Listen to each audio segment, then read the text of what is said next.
Mr. Cadency, do you happen to know where you are right now?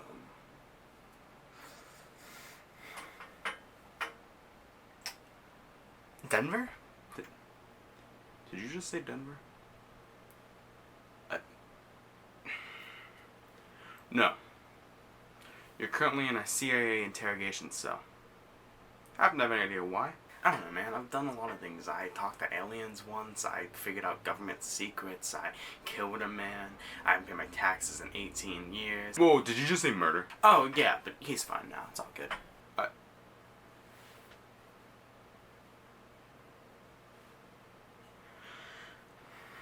Okay, look.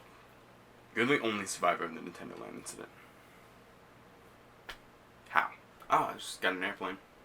Flew home. What? You just got an airplane? An entire fucking city was nuked. And you expect us to believe you just get on an airplane and left before that happened. Well, I mean, that's what happened, so yeah. I'll be back.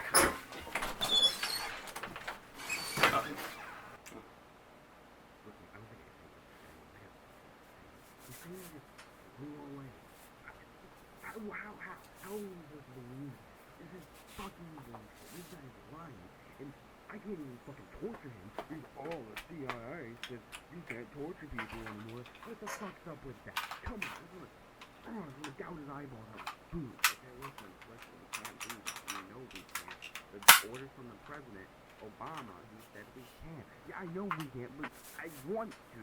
Okay, we all miss the days when we could torture any prisoner we want, but you don't understand. We don't have a budget anymore. All the torture machines have to go down at night.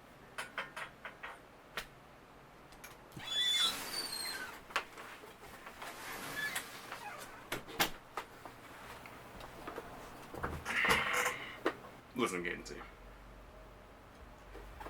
In this container is something that we found in Nintendo Land. One of the only things found at the blast site. Our scientists think that it was born out of the radiation. Something made of pure evil and hatred and malice. They say it's so dangerous, merely touching it could kill a man.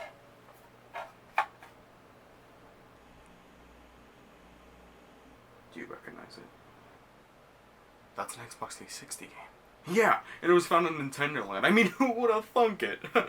Anyways, we want you to review it. I don't know, man. You made that sound really scary.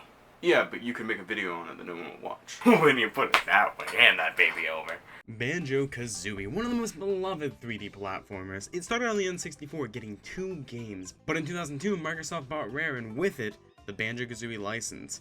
This is a very weird thing that happened, especially to me. Everyone seems to blame Microsoft for the fact that there wasn't a Banjo game or Rare left Nintendo, but if anything, it really is up to Nintendo. I mean, Rare went to Nintendo and offered for them to buy the rest of the company's shares, but instead Nintendo sold back the shares and let Microsoft buy Rare, which was a very, very dumb idea on their part. Rare was one of their best developers, but they seem to come out on top in the end. Anyways, after Microsoft bought Rare, Banjo Kazooie kind of went silent. We did get a Conquer remake, but then there was nothing. A few other games did get made by Rare, Cameo, Grabbed by the Ghoulies, things like that, but after so much time they were just left to make Kinect games. But what happened to Banjo? Why have they not made a game that entire time? Well, Banjo kind of went through their own development hell. It started out as Banjo 3, which was teased in Banjo Tooie, but then after the buyout, Rare wanted to do something new with it, which led to an idea called Banjo Kazooie, which finally led to what we have today, Banjo Kazooie Nuts and Bolts. So, the game starts off with a recap of the first 2 games, and it's really pumping up the nostalgia for old fans. After the recap, the camera heads towards Banjo's house and, well,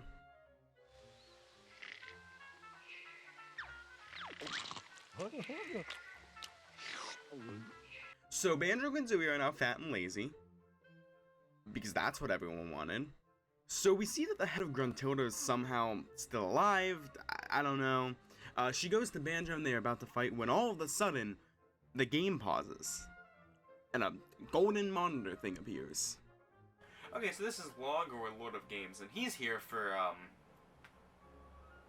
some reason. Then we get Rare making fun of Banjo Kazooie, you know, their most popular game series. No, seriously, they straight up make fun of the fact that there were only 2 Banjo games, if it's not Rare's own fault. Even as someone who isn't a Banjo fan per se, that actually annoys me a lot. So, Log makes fun of some more stuff, including collectathons, and makes a really dated joke, even for 2008, about how gamers only like to shoot things. Huh, fellow kids? Okay, so skipping the honestly very dumb story, we end up going to Log's own game, and he sets us on a quest to complete challenges and build a car. Just like Banjo 1 and 2. So the car mechanic is decent. Anytime you stop and start again, you skid around, which can get very annoying, but other than that, it's a pretty basic control scheme. You also have this strange red wand thing that allows you to pick up things, and that's really it. So you go to the top of this mountain area, collect a weird ball, put it on a pedestal, and boom, you unlock the first door. So, what is the actual gameplay like? Well, it's, just completing time challenges, really.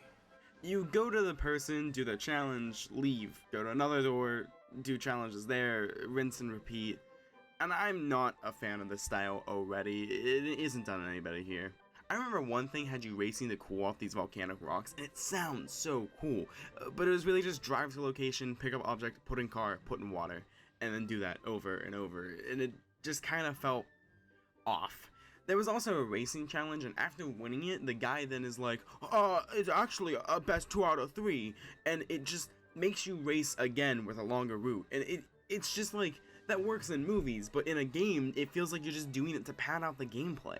Another issue I had was that multiple doors would just be the same world with just new challenges, which makes no sense. Like, put it all in one door, or all in the same world. Like, let me choose the challenges, like in the old games. I finally got the second set of doors, and that's just when I called it. I know that there's a fan base for this game, and a lot of people who actually really enjoy it. I just don't. I can't get into it. It feels very dull.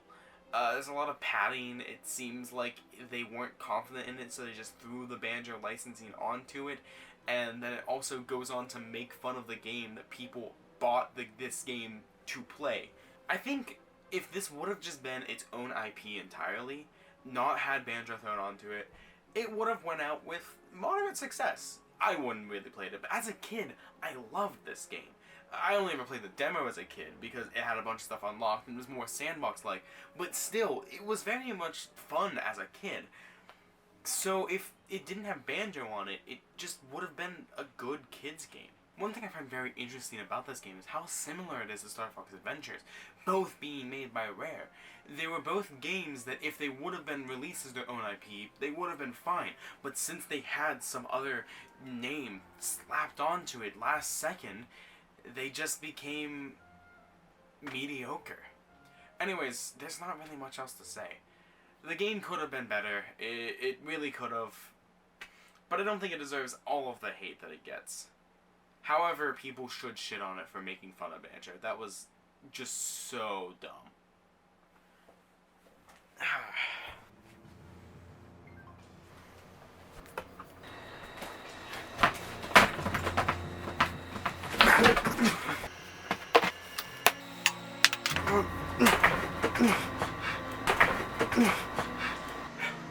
No, get away. Get away, no.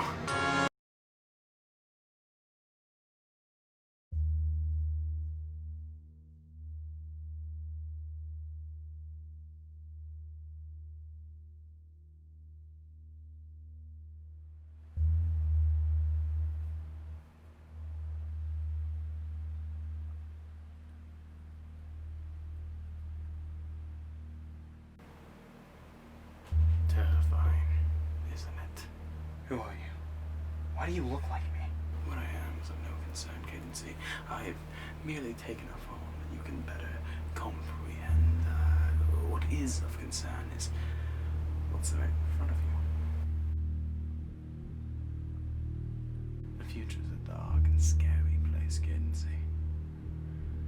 And to think it all could have been stopped. What do you mean?